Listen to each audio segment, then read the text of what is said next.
Tout a commencé avec une descente de Loire en solitaire et en canoë pour recueillir des histoires, pour aller à la rencontre des Ligériens et arriver sur la Loire de tout en bas, du côté d'Ancenis. Et je suis tombé sur un cimetière de bateaux, des vieux bateaux abandonnés sur un bois. Un boire, c'est ce qu'on nomme ici un rio. Oui. C'est un bras qui ne se remplit d'eau que quand la Loire monte. Et ce décor lugubre m'a inspiré. Alors j'ai écrit un texte qui s'appelle « Le cimetière de nos vieux bateaux », qui a semblé rébarbatif à nombre de mes camarades qui prennent mes chansons, parce que c'est long, c'est un suivi, n'est pas tagada de soin. Et pourtant, Jean-Jacques Vaugondy a immédiatement rebondi et fait, pour lui, pour moi, pour nous deux, une version qu'il chantait à la guitare et qu'il a chanté justement le soir du concert des Matelots de la Vie. Oui. Lors de cette fameuse troisième mi-temps qui n'en finissait pas. Nathalie, la chef de chœur, accordéoniste des Fous de Bassan, s'est dit on va essayer. Ils ont pris du temps parce que c'était difficile, mais ils ont fait cette version. Je l'avais entendue une première fois au concert du Petit Bois au Pouliguen. C'était pas encore tout à fait au point, mais là, dimanche, la salle était pleine, il y avait 400 spectateurs. Et il y a eu un silence incroyable. À la fin de la chanson, le silence n'était plus de Mozart, mais il était des Fous de Bassan. C'était extraordinaire. Et puis après, évidemment, beaucoup de personnes sont venues me féliciter pour cette chanson. Pour parler d'un sujet qui n'est pas abordé habituellement. Oui. On n'est pas dans la manœuvre, on n'est pas dans la grande aventure. Et parfaitement rendu. Jean-Jacques Vaugondy, il est soliste, et puis après la chorale arrive et vient donner une toute autre dimension à cette chanson. Je suis encore touché à chaque fois que je l'écoute. Bien sûr, on l'écoutait. Je vous invite à prendre vos mouchoirs. On se retrouve après cette écoute.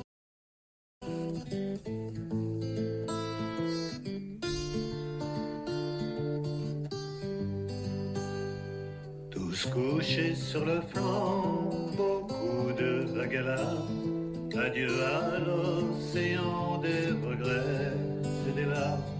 Personne ne viendra respirer les embruns. Fini coup de tabac, pêche au petit matin. C'est le cimetière de nos vieux bateaux. Un petit coin de terre mouillé de bien peu d'eau. Une décharge honteuse d'épaves oubliées. La mort si insidieuse des navires échoués.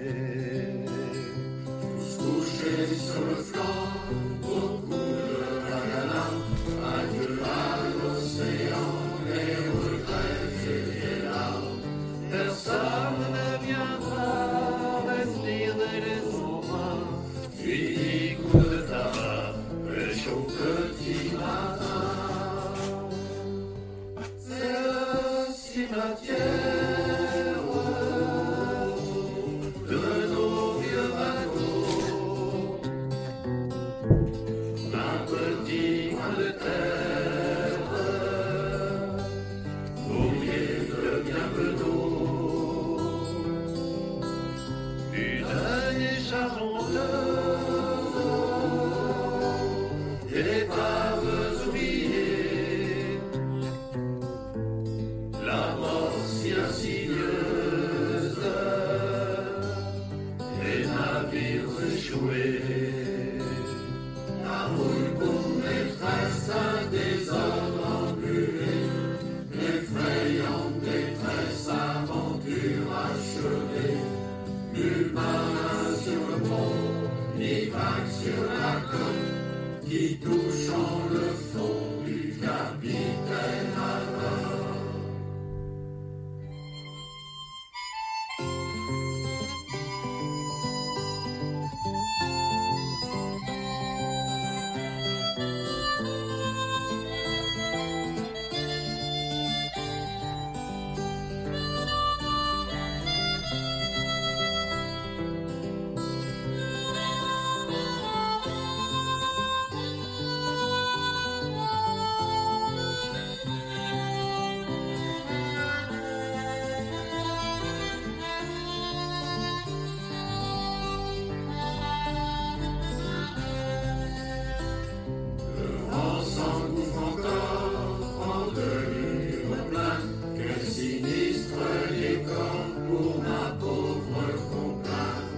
De leur fierté d'alors, il ne reste plus rien.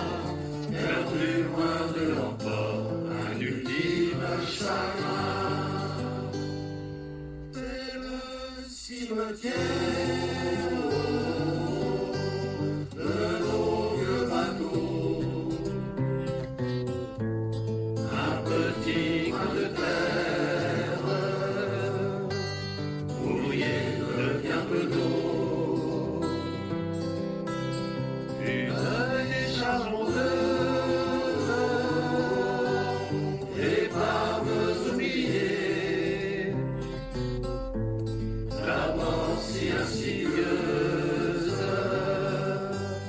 les navires échoués, cadavres sans amour, squelettes désossés, laissés là pour toujours au lugubre fossé.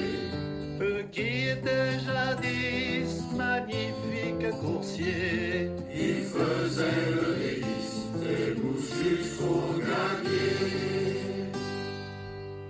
C'est le cimetière de nos vieux bateaux. Un petit coin de terre mouillé de bien peu d'eau. Une décharge honteuse d'épaves oubliées, la mort si insidieuse des navires échoués. C'est étonnant parce que cette année a disparu Jean-Pierre Bouchon, qui était le sonorisateur Jean-Pierre, ouais. Régis, des voilà. compagnons. Des compagnons, c'est ça, Des exactement. compagnons de la chanson. Et j'ai un peu l'impression de retrouver les compagnons de la chanson, Oui, ce un petit texte, peu, ouais. avec une écriture et une musique qui n'est plus du tout d'actualité. Renoncer à cette nostalgie, à la douceur et aux chansons qui n'ont pas le format Oui. imposé de 3 minutes. On est un petit peu, j'allais dire, hors du temps, hors de ce qui se fait. Mais maintenant, si on partait sur d'autres rives, non. Je veux bien vous emmener ailleurs et avec d'autres. Donc Je t'emmène a d'abord été chanté par Denis Rimbaud sous le nom de Ligérien et qui anime la capitainerie à Main-sur-Loire, Ouais. qui a fait 2 disques et qui a... Alors lui, nous étions à une fête de Loire à Mauves-sur-Loire. J'avais sur moi ce texte que je venais de terminer. Il a pris sa guitare, il a trouvé quelques notes et, allez, je ne voudrais pas exagérer, mais une demi-heure plus tard, il a chanté en public. Ah oui, c'est un phénomène. Oui, mais ça m'étonne pas. Jacques Duval qui a fait une version. Nous faisons un duo qui s'est appelé au début les Acadios, puis maintenant les Souffleurs de vent. Ça figure sur le petit livret que je suis en train de constituer où il y aura 21 chansons avec Roanne Lebarde et Jacques Duval. Eh ben, ça fera une occasion de refaire une nouvelle émission. Et si on écoutait? Et je t'emmène la version qui a été faite pour les Matelots de la Vie avec quelques couplets écrits spécialement par Jean-Jacques Vaugondy pour coller à l'actualité de cette association. Allons-y, ouvrons bien grand nos oreilles.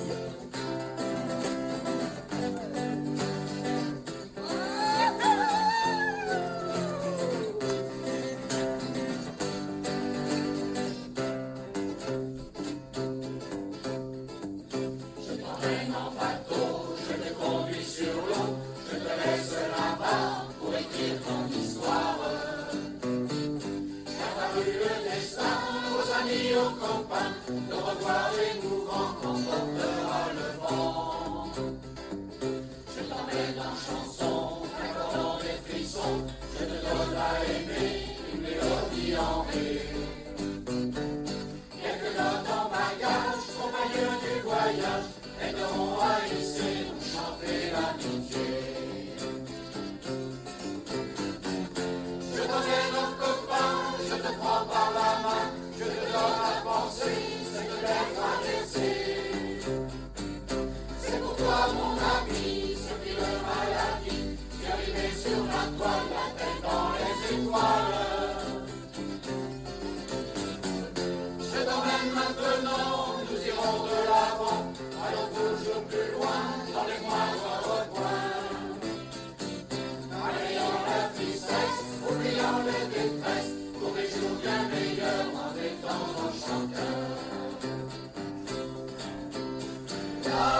Ensemble pour soigner la vie.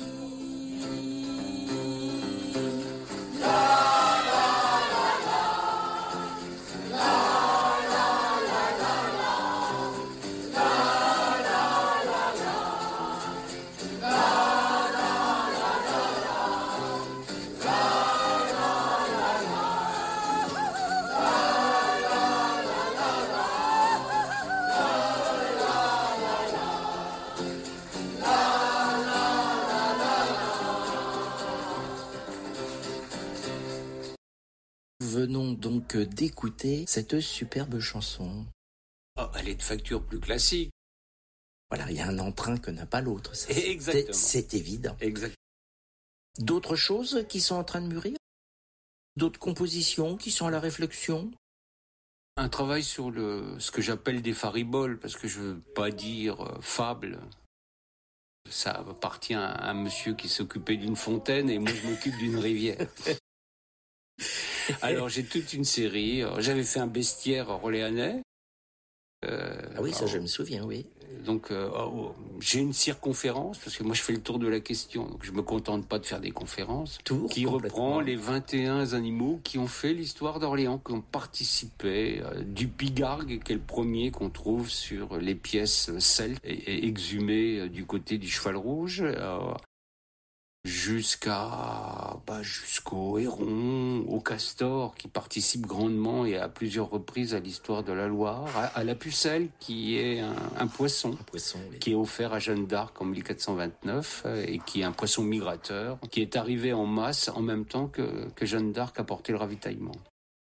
Donc le chien, évidemment, puisque après les aventures des pastoureaux quand ils traversent Orléans, Jacques Paris, chroniqueur parisien, dit qu'à Orléans, les pastoureaux ont été accueillis comme des chiens. Et à travers des fables, évidemment le dragon et de ces animaux. Mais c'est le castor que j'aime à dire. Un animal rongé son frein de n'être point considéré à l'égal d'un gentil cousin de tous les humains admirés. Pourtant en tout point semblable, pourquoi est-il repoussé? Élégant et fort aimable, que pouvait-on lui reprocher? C'est alors que ce charmant coquin, pour singer le gentil castor, songea, ce n'est pas malin, à modifier son pauvre sort. Après moultes observations à bâbord comme à tribord, arriva à cette conclusion, seule sa queue lui faisait tort. Celle de l'autre, large et plate, lui servait de gouvernail. La sienne, mais quelle ingrate lui donnait allure canaille. Accroître sa notoriété, passer par l'élargissement de l'appendice détesté, pensa-t-il à bout d'arguments. Sans plus attendre, mit à exécution son idée, offrit à la circulation l'opération espérée. Une aronde sur la queue passa du ragondin suicidaire. Ce fut un maigre résultat, une bille sanguinaire. Castor, en témoin oculaire, se gaussa de l'imitation. La farce du pauvre compère tournait en queue de poisson. Moralité, chers auditeurs, écoutez bien, à vouloir par trop imiter ceux que l'on sait supérieurs, on finit par le regretter, tout en sacrifiant son honneur.